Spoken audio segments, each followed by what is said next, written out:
സംസ്ഥാനത്തെ private universities അനുവദിക്കാനുള്ള സർക്കാരിൻ്റെ തീരുമാനത്തെ സ്വാഗതം ചെയ്യുന്നുവെന്ന് ടി.പി. ശ്രീനിവാസൻ IFS 24നോട് 20 കൊല്ലം മുമ്പേ ഉണ്ടാകേണ്ട ഒരു തീരുമാനമായിരുന്നു ഇത്. അന്നേ തുടങ്ങിയിരുന്നെങ്കിൽ നമ്മുടെ വിദ്യാർത്ഥികൾ വിദേശത്തേക്ക് പോകുന്നതൊക്കെ ഒഴിവാക്കാമായിരുന്നുവെന്നും ടി.പി. ശ്രീനിവാസൻ പറയുന്നു. പ്രശസ്ത നയതന്ത്രജ്ഞനാണ് ടി.പി. ശ്രീനിവാസൻ.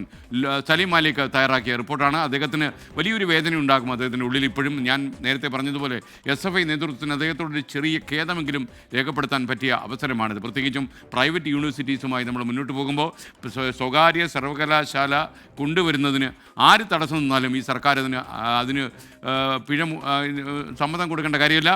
CPI ഏത് പ്രസ്ഥാനമായാലും പ്രൈവറ്റ് യൂണിവേഴ്സിറ്റിയുമായിട്ട് മുന്നോട്ട് തന്നെ പോകണം.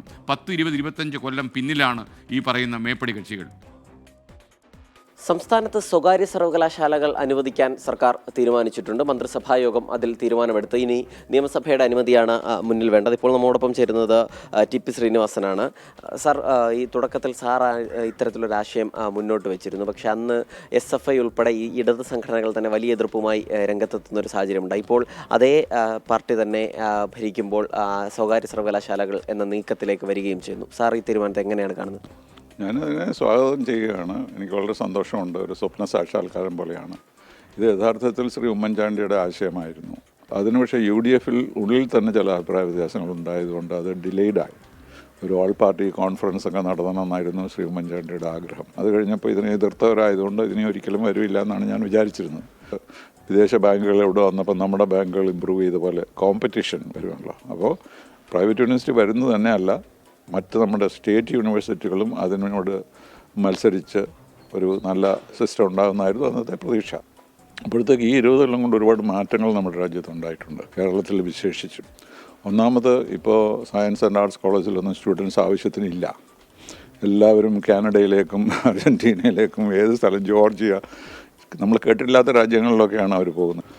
അപ്പോൾ അങ്ങനെ നമ്മുടെ ഒരു ഇതാണ് വന്നിരിക്കുന്നത്. ആളുകൾ ധാരാളം പുറത്തു വന്നു. അപ്പോൾ ഇപ്പോൾ ഒരു ഇൻവെസ്റ്റേഴ്സ് കേരളം നോക്കിയാൽ അവരെങ്ങനെ ഒരു പ്രൈവറ്റ് യൂണിവേഴ്സിറ്റി ഇവിടെ കൊണ്ടുവരും, അവർക്ക് പ്രോഫിറ്റ് ഉണ്ടാകുമോ, കുട്ടികളുണ്ടാകും എന്നുള്ള സംശയമുണ്ട്. അതുകൊണ്ട് എനിക്കൊരു ആശങ്കയുള്ളത് ഇത് പെട്ടെന്നൊരു വിജയമാകാൻ സാധ്യതയില്ല എന്നുള്ളതാണ്. പക്ഷേ ഈ 20 വർഷം മുൻപായിരുന്നുവെങ്കിൽ അത് വലിയ വിജയമാകുമായിരുന്നു എന്നാണോ അങ്ങയുടെ പ്രതീക്ഷ? തീർച്ചയായിട്ടും ഈ ഓട്ടം ഉണ്ടാവില്ലായിരുന്നു.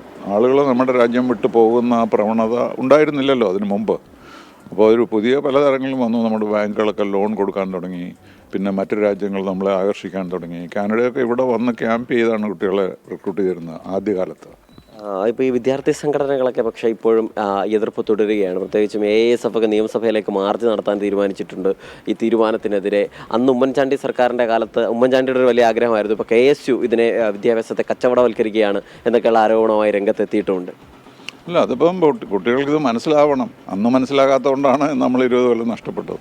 അപ്പോൾ ഇപ്പോഴെങ്കിലും അത് മനസ്സിലാക്കിയാൽ നമുക്ക് പ്രയോജനപ്പെടും. ഇല്ലെങ്കിൽ നമ്മളിങ്ങനെ മുന്നോട്ട് പോകും. ക്യാമറമാൻ രാജ്കിരണിനൊപ്പം സലീം മാലിക്, 24 തിരുവനന്തപുരം. ലോകത്തെ പല മാറ്റങ്ങളും നേരിട്ട് കണ്ടിട്ടുള്ള ഒരു നയതന്ത്രജ്ഞനാണ് ടി.പി. ശ്രീനിവാസൻ IFS. അദ്ദേഹം പറയുന്ന അഭിപ്രായം തീർച്ചയായിട്ടും ശരിയാണ്. 20 കൊല്ലം മുമ്പായിരുന്നെങ്കിൽ നമ്മൾ ഒരുപാട് കുട്ടികൾ ഇവിടെ പഠിച്ച് ഇവിടെ തന്നെ ജോലി വാങ്ങിച്ച് ഇവിടെ തന്നെ കണ്ടേനെ. ഒരുപാട് കുട്ടികൾ വിദേശത്തേക്ക് കടന്നു, അവിടെ സെറ്റിൽ ചെയ്തു, അവിടെ പലരും പൗരന്മാരായി മാറി. കുറച്ച് വൈകിപ്പോയി, എന്നാലും വൈകിയെങ്കിലും ഇപ്പോഴെങ്കിലും അത് നടപ്പിലാക്കണം. നമ്മുടെ ഈ വിദ്യാർത്ഥി സംഘടനകളോട് നിങ്ങൾ ലോകത്തുണ്ടാകുന്ന മാറ്റങ്ങൾ ദയവ് ചെയ്ത് പഠിക്കണം. ഈ കൂപ മണ്ടൂകം പോലെ കിണറ്റിലെ തവളയെ പോലെ കഴിയരുത് എന്നാണ് ഞങ്ങൾക്ക് പറയാനുള്ളത്.